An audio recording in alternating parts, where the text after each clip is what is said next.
ಸಂಪುಟ ಸರ್ಕಸ್ ಇನ್ನೂ ಮುಗಿದಿಲ್ಲ. ಸೋಮವಾರದವರೆಗೂ ಕೂಡ ಟೈಮ್ ತೆಗೆದುಕೊಳ್ಳಲಾಗಿದೆ. ಸೋಮವಾರ ಎಲ್ಲಾ ಲಿಸ್ಟು ಕೂಡ ಫೈನಲ್ ಆಗುತ್ತೆ.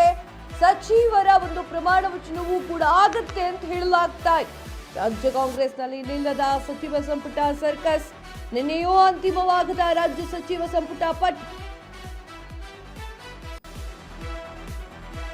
ರಾಜ್ಯ ಕಾಂಗ್ರೆಸ್ನಲ್ಲಿ ನಿಲ್ಲದ ಸಚಿವ ಸಂಪುಟ ಸರ್ಕಸ್. ನಿನ್ನೆಯೂ ಅಂತಿಮವಾಗದ ರಾಜ್ಯ ಸಚಿವ ಸಂಪುಟ ಪಟ್ಟಿ. ಸಂಪುಟ ವಿಸ್ತರಣೆಯ ಕುರಿತು ರಾಹುಲ್ ಗಾಂಧಿ, ಖರ್ಗೆ, ಕೆಸಿ ವೇಣುಗೋಪಾಲ್ ಚರ್ಚೆ ಮಾಡಿದ್ದಾರೆ. ಕೆಲ ಸಚಿವರಿಗೆ ಕರೆ ಮಾಡಿ ಅಭಿಪ್ರಾಯ ಕಲೆ ಹಾಕಿದಂತಹ ವರಿಷ್ಠರು ರಾಮಲಿಂಗಾರೆಡ್ಡಿ ಮತ್ತು ಜಾರಕಿಹೊಳಿ ಅವರಿಗೆ ಹೈಕಮಾಂಡ್ ಕರೆ. ಖಾತೆ ಬದಲಾವಣೆಯ ಬಗ್ಗೆ ಕ್ಲಾರಿಟಿ ಕೇಳಿದಂತಹ ಹೈಕಮಾಂಡ್ ವರಿಷ್ಠರು. ಸಾಹುಕಾರ್ ಕಡೆಯಿಂದ ಸಮಾಜ ಕಲ್ಯಾಣ ಇಲಾಖೆಗೆ ಬೇಡಿಕೆ. ಎರಡನೇ ಪಟ್ಟಿಯಲ್ಲಿ ಗೊಂದಲ ಆಗಬಾರದು ಅಂತ ಹೇಳಿ ಹೈ ಎಚ್ಚರಿಕೆ. ಸೋಮವಾರದ ಎರಡನೇ ಸಚಿವ ಸಂಪುಟ ಪಟ್ಟಿ ರಿಲೀಸ್ ಸಾಧ್ಯ. ಎಸ್, ರಾಜ್ಯ ಕಾಂಗ್ರೆಸ್ನಲ್ಲಿ ಇನ್ನೂ ಕೂಡ ಈ ಒಂದು ಚರ್ಚೆ ನಡೀತಾ ಇದೆ. ನಿನ್ನೆಯೂ ಕೂಡ ಅಂತಿಮವಾಗಿಲ್ಲ.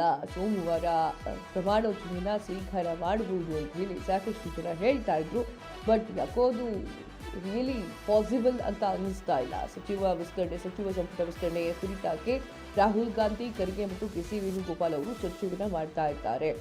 ಕೆಲ ಸಚಿವರಿಗೆ ಕಾಲ್ ಮಾಡ್ತಾ ಇದ್ದಾರೆ. ಅವರು ಕೂಡ ಅವರ ಅಭಿಪ್ರಾಯವನ್ನು ಹೇಳ್ತಾ ಇದ್ದಾರೆ. ರಾಮಲಿಂಗಾರೆಡ್ಡಿ, ಜಾರಕಿಹೊಳಿ ಅವರು ಎಲ್ರಿಗೂ ಕೂಡ ಕಾಲನ್ನು ಮಾಡಲಾಗ್ತಾ ಇದೆ. ಖಾತೆ ಬದಲಾವಣೆಯ ಬಗ್ಗೆ ಕ್ಲಾರಿಟಿ ಕೇಳಿದಂತಹ ಹೈಕಮಾಂಡ್ ವರಿಷ್ಠರು ಸಾಹುಕಾರ್ ಕಡೆಯಿಂದ ಸಮಾಜ ಕಲ್ಯಾಣ ಇಲಾಖೆಗೆ ಬೇಡಿಕೆಯನ್ನು ನೀಡಲಾಗಿದೆಯಂತೆ. ಎರಡನೇ ಪಟ್ಟಿಯಲ್ಲಿ ಗೊಂದಲ ಆಗಬಾರದು ಅಂತ ಹೇಳಿ ಹೈಕಮಾಂಡ್ ಎಚ್ಚರಿಕೆಯನ್ನು ನೀಡಿದೆ. ಸೋಮವಾರ ಎರಡನೇ ಸಚಿವ ಸಂಪುಟ ಪಟ್ಟಿ ರಿಲೀಸ್ ಆಗುವಂತಹ ಸಾಧ್ಯತೆಗಳಿದ್ದಾವೆ. ನಾಳೆ ಅಂತಂದರೆ ಇವತ್ತು ಶನಿವಾರ, ನಾಳೆ ಭಾನುವಾರ, ನಾಳೆ ಒಂದ್ಸಲ ಪಟ್ಟಿ ಫೈನಲ್ ಆಗುತ್ತೆ.